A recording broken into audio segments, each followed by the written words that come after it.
Okay, we're going to take a look at the M60 Trunion. It is perhaps the most important part of this gun. It's certainly the heart and soul of the gun. It's what holds it all together. In many circumstances, for transferable machine guns, this is the registered item.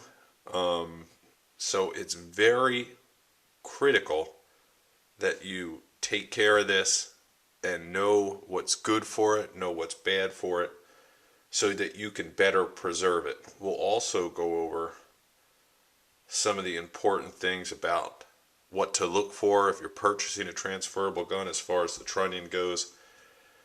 What's a good sign, what's a bad sign, and I also want to look into how this works. So this particular Trunion, my gun does not have a registered Trunion. Now, if your gun has a registered Trunion, which is typically one of the first 200 to 300 of the Rock Island Armory guns, they use Seiko Defense Trunions to build their guns. And they're going to have a serial number on the left side here. Same with the Seiko Defense gun. They put all their serial numbers on the left side of the Trunion. My particular Rock Island Armory gun is, I think it's like 400 some, and at that point in time they used their own Trunions, therefore they put their serial number on the channel. That's a good thing, and it's a good thing because this Trunion can wear out, and primarily it can get warped in this area right here, which is the barrel socket, and you can get play in there depending on how much abuse they sustained. We'll go over what causes that a little later on, but this is a great spare part to have, to find a really good Trunion like this as a spare, because if your gun has a Trunion that gets worn out or is worn out, you can replace it because the serial number's not on it. This particular one has the gas tube already mounted. The gas tube rivets to the bottom of the Trunion here, and then there's a weld put over it, and that's mil spec how they were done. And if we look at this gas tube here, you can see this hole in the bottom which would insert into the Trunion, put your rivet in, put a weld on it. If we look closer at this, we'll identify some of the characteristics of it. We have our barrel socket. This is where we would mount our carrying handle. This is where our barrel latch would go in to hold our barrel. We have our slots on the top here for our rear sight, where our feed top cover mounts and our feed tray. And if we look into the back here, we have this ramp here. This is where our bolt will go through, and the bottom portion of this is where our op rod goes through, which we will get into. So if we look at this, we have 3 holes on each side of the Trunion, and what they're for is our channel, which is riveted to our rails, inserts into this. 3 rivets go through, and then we have one on the bottom as well, and that's what holds our channel and our rails to the Trunion. Now, if you look at a Seiko Defense gun, you'll see that the rivets are prevalent and the side of the rails are prevalent. Same with U.S. Ordnance, who is the current manufacturer. Now, if we take a look at this, I'll try to zoom in here.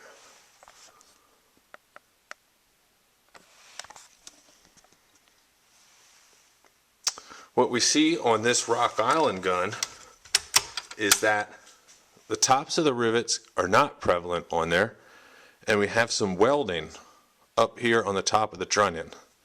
You can't see it, but there's also a weld right in front of the front of your trigger group, which would be right here where the channel connects in the bottom.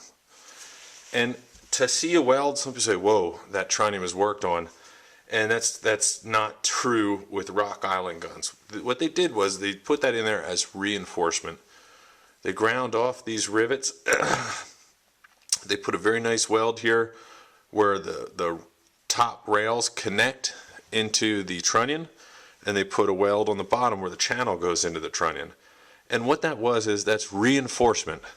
They wanted to reinforce this receiver, and that was due to this stuff coming loose.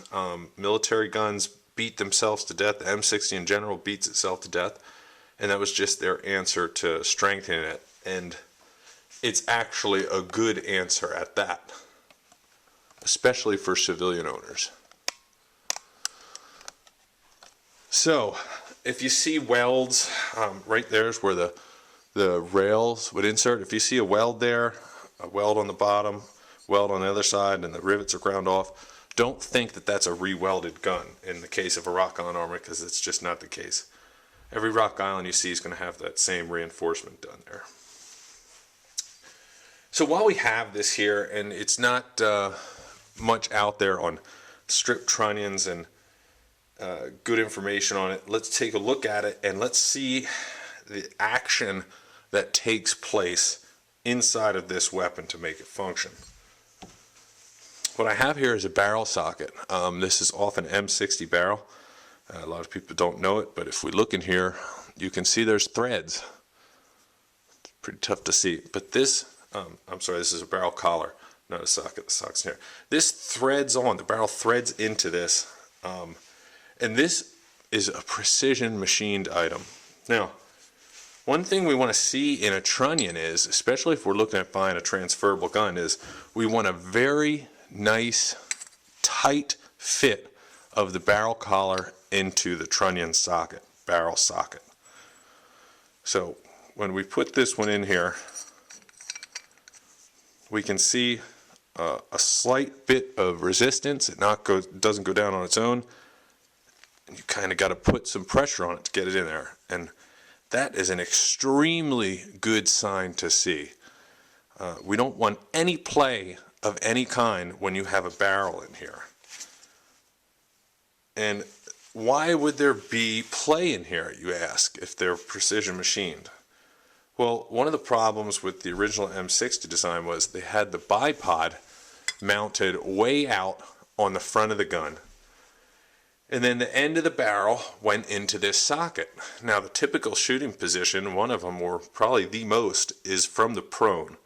So if you're proned out, it's simple physics, and your gun is in your shoulder and the bipod's out on the very end, and you're putting back pressure down on the back of your top cover, what's naturally going to occur is you're going to have a tremendous amount of pressure in this trunnion socket, because all the weight is on the bipod on the front and the back.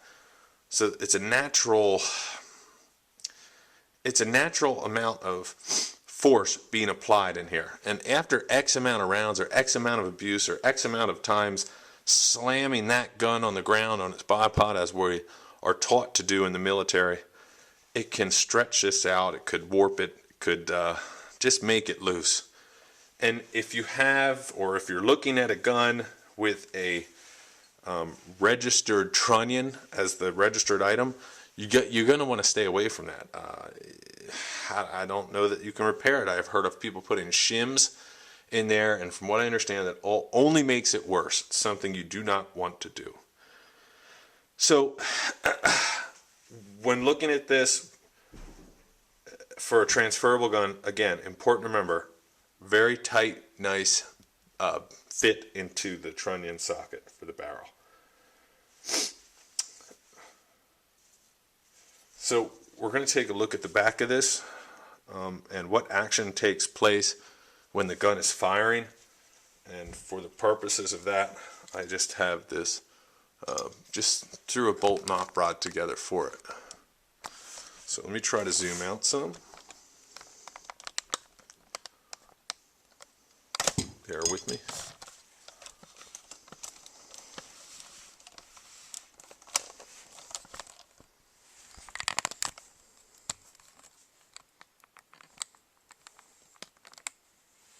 I'll have to do. So our op rod and our bolt are going to be sitting sideways in the gun. All right. this lug would be riding on the rails, between the rails. As it's riding through the receiver, our op rod begins to push into the gas tube, riding forward, and our bolt will then engage the barrel socket. This socket's in here loose. I don't have a barrel lock in it, so just bear with me. And it'll snap forward. That snap you heard was this bolt rotating on the post of our op rod, and that's what we talk about in our other videos, how these op rods get worn, is when this snaps into the barrel, barrel socket, the chamber, and it rotates and it's slamming on the end of this chamber. We can see that our op rod has pushed through the end of our gas tube. If we look in our gas tube, it's actually an extremely tight fit, which is how we know this is a very nice precision mil-spec machine trunnion. What that's doing is that's pushing all our gases out through our gas system that's in our barrel that's mounted to this. Once that action takes place, these gases will push this op rod back. So if we look at this, we can see it's not the bolt popping out of there. I mean, the round going off is going to have a play on that, but this is going to come backwards. And what we saw was, we saw that pick our bolt out of our socket, and then it's just going to, I want this to snap. It's going to rotate back out. So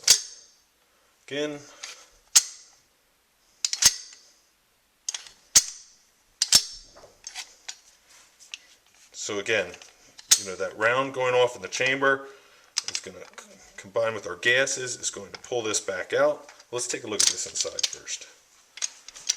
If we look inside here, I'm trying to get it with the light as best I can, we can see our barrel, or the face of our bolt, sitting in that barrel collar. That's where the explosion takes place, in the chamber of that barrel. And this all pulls right back out.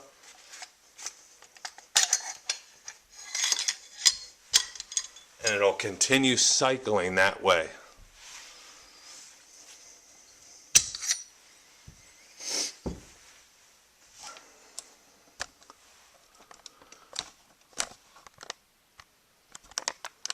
So that's some of the gist of how this works. You know, the E3 and the E4 design, the bipod was moved to this gas tube for a multitude of reasons. So you can do a quick change of the barrel, but also it's an improved design because it takes that weight off of the trunnion and more so puts it on this gas tube. This gas tube is an easily replaceable part on your gun, regardless if it's a Seiko or regardless of the Rock Island. This is never the registered part, so it's easily replaced. So that's just a quick look at the trunnion, just some of the functions of it and some important things to keep in mind from it. If there's anything to take away, I would just suggest that you try to avoid shooting from the prone off of your bipod. That's probably the worst way that you can shoot this gun as far as harming your trunnion. All right, that's it.